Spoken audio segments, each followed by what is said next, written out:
Greetings, fellow citizens of Disneyland. Brickey here for our weekly stroll through downtown Disney to discover anything that's popping up new.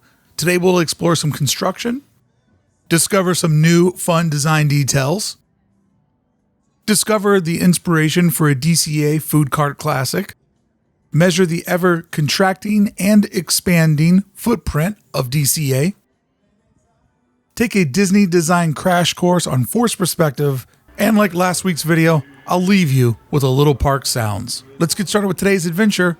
Everything new that we could discover this week at the Disneyland Resort. This outer construction project, the only thing new that I noticed is they now have a green scrim on both of the fences so that you can't see inside. But it seems as if this project has come to a complete standstill and would only make sense with everything being ultra shut down right now. Whatever little money that they were making, I'm sure that's been drastically reduced.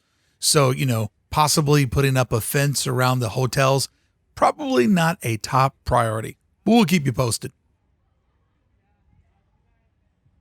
They have everyone entering now on this road, everybody exiting back on the sidewalk. I really like this method a lot. I like having all the space to people that are going in and then exiting on the Adventure Tower side. Feels like you're walking through Hawaii, which I'm a big fan of. First thing I noticed inside the resort that I was surprised to see was construction walls going up. Like, I got excited, construction walls in a time where I'm sure they're not looking to spend any money. My mind got racing. What could this be? What could they be up to? It even felt like olden times, like there's a new project going on at the Disneyland Resort. I was stoked to see a fence with green tarp on it. Yeah, in 2020, a sidewalk repair is exciting news at the Disneyland Resort. But hey, we'll see how it goes. It looks as if maybe they're expanding the curb. You see those vertical boys there with that little guy that's running alongside. Maybe that's a new, I don't know. We'll see. It's just nice to see something happening. The briquettes are missing. The lovely gals made of Legos that sit right there. Or Lego, sorry, European friends. They're gone, and of course this is covered with a drape because, community Lego, that's a thing of the past. We just finished week 1 of a 3-week penalty of no food, drink, beverage consumed anywhere on the resort, which has resulted in minimal crowds. And as you can see, there's no wait to get in Buena Vista Street. And now we are entering on the far right here, then exiting 3 stalls over on the left. This is a change from opening weekend.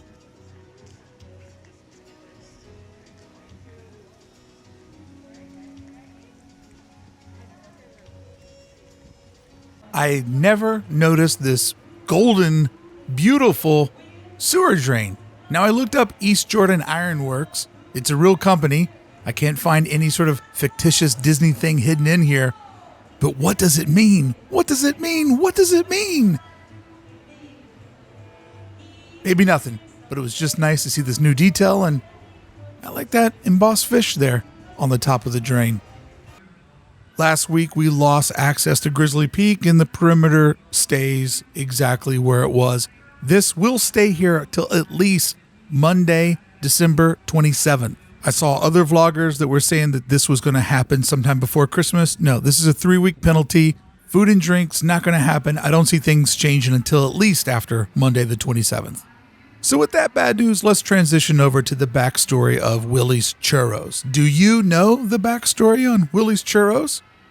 Well, to fully know it, you have to know about Helm's Bakeries in Los Angeles. These very recognizable trucks delivered baked goods in the Los Angeles area in the 30s and 40s. Wonder what this is designed after. Keeping an era-specific look for the timeline of Buena Vista Street, this little knockoff of the Helm's Bakery truck fits right in to the land's timeline.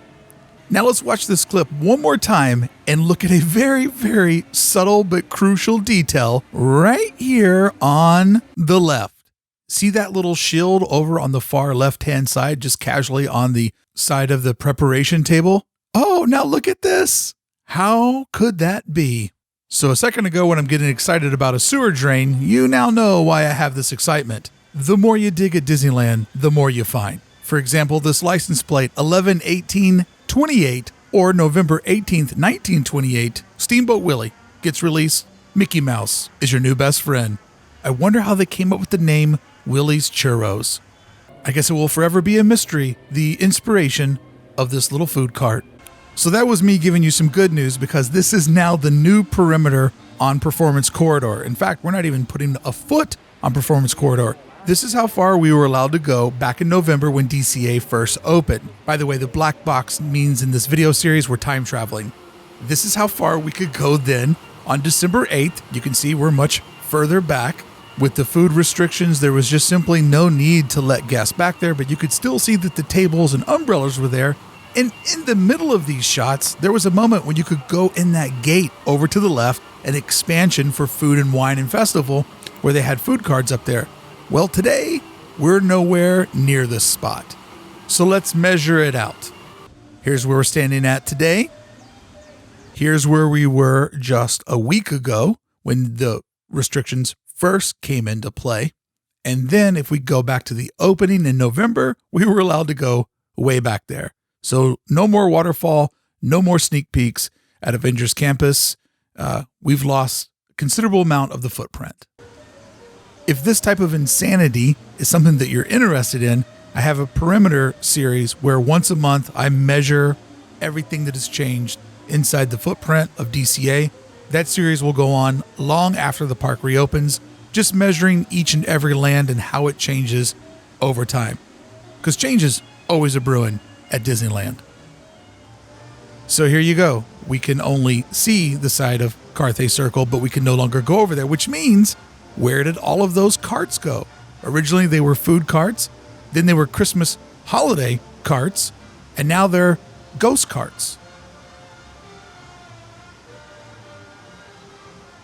They have now moved over in front of Carthay Circle, sort of blocking out the vision of the empty sidewalk with nobody dining. So food accessories that you can purchase, sans the food. I thought it was interesting to see this area that had been covered in high top tables and chairs and lots of benches. This was becoming like a spot of culture, and now it's just all gone.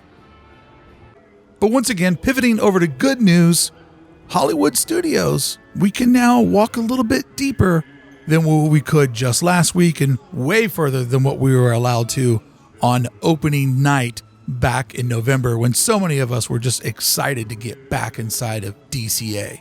So let's explore this new footprint that our park has expanded out to as we get to say hi to some old friends. That screaming and yelling is one family that was filling up the entire area.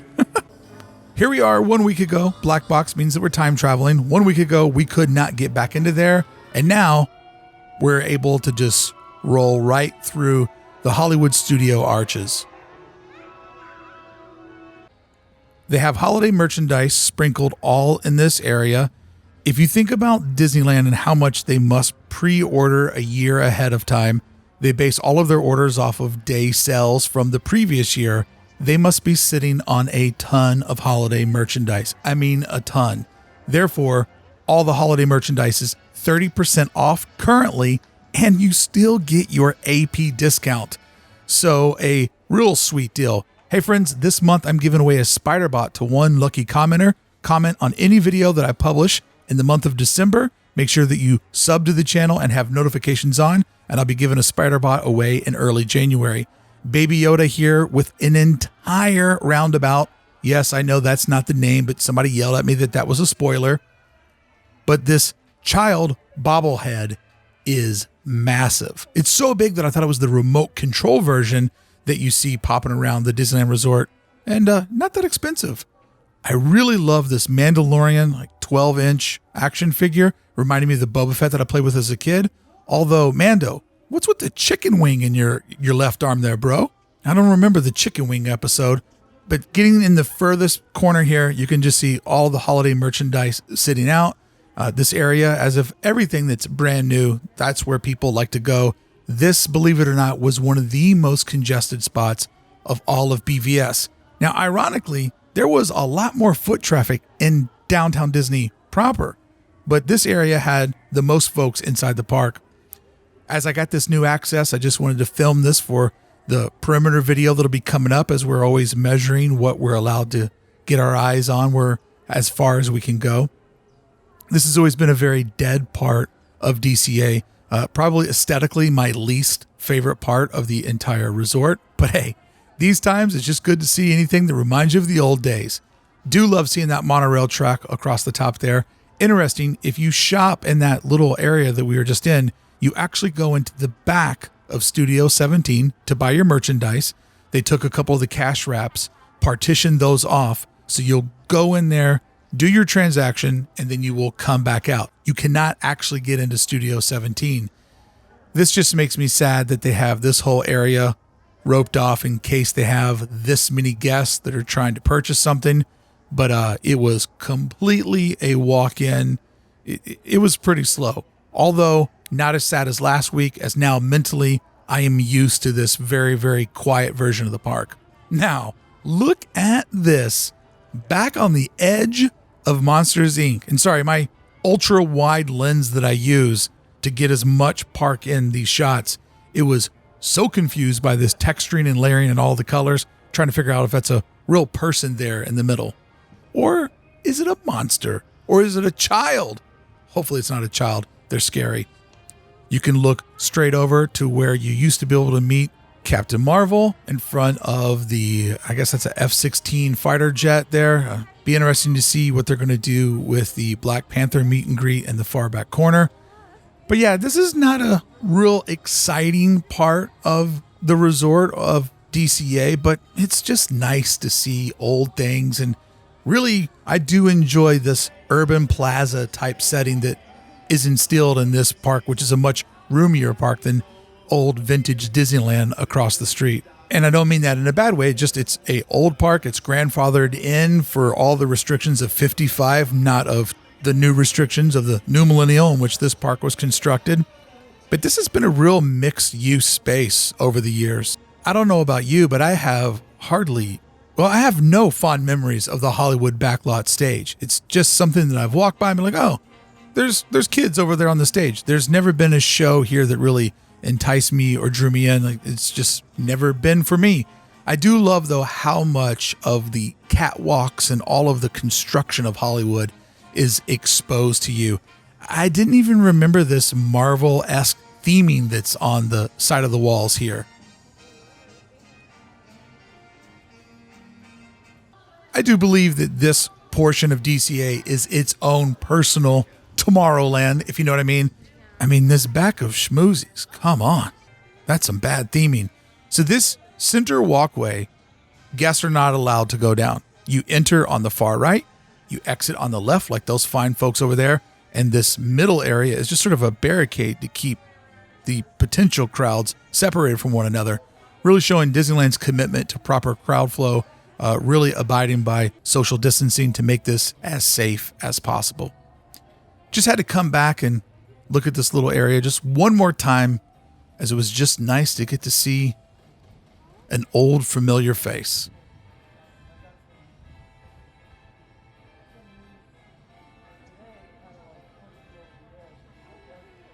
When I was standing in the Hollywood Backlot stage, I was looking at this Coca-Cola billboard, thinking, oh, that's cool. It adds vertical dimension, stretches it out, makes it feel a little bit bigger. But then when I came over to actual Hollywood Boulevard, look how much higher that billboard feels up in the air than when we just saw it. There it appears to be 3-4 stories up in the air. But when you just go around to the other side, it just seems like it's maybe 15-20 feet up in the sky. If you look at the photo that I just superimposed in, you can really see a huge difference. Friends, that is forced perspective at its finest. Now don't run off. I have another Park Sounds clip at the end of this video for you, but I do want to remind you I'm giving away that spider bot. So hey, why not comment on this video or any video that I publish in the month of December? I'd love to send it over to you, but you got to make sure you're subscribed to the channel with your notifications on so you can get all of the daily Disneyland news that I'm putting up Monday through Friday to try to keep the magic alive during these trying times, we'll say. Very, very trying. You'll want to see this series as I do this weekly, and then once a month, the Perimeter series. Go check out the first episode, see the perimeter and how it's growing. I think that's a pretty fun thing to look at over time. And coming up this week, I'm doing the best balconies of Buena Vista Street. I've lost my mind. I do like to honor the cast members who are the MVP of this time, and it's become a ritual in these videos to show extraordinary cast members at the end. This cast member was having an amazing conversation with this young lady who was taking photos of the mosaics. She was explaining it to her, telling the history, and just being a bud.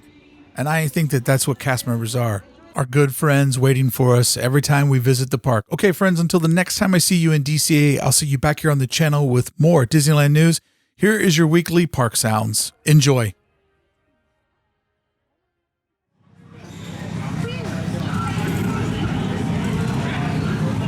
Hello. If you are new to the area, the Monstropolis Chamber of Commerce would like to welcome you. While you're in town, be sure...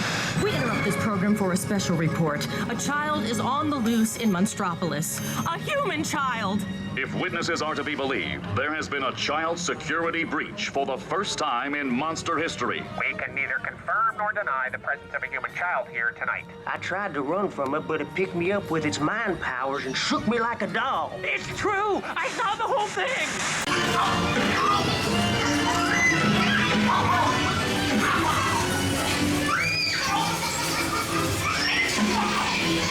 It's been the most terrifying day of my life. But I love you, kiddo. Good night.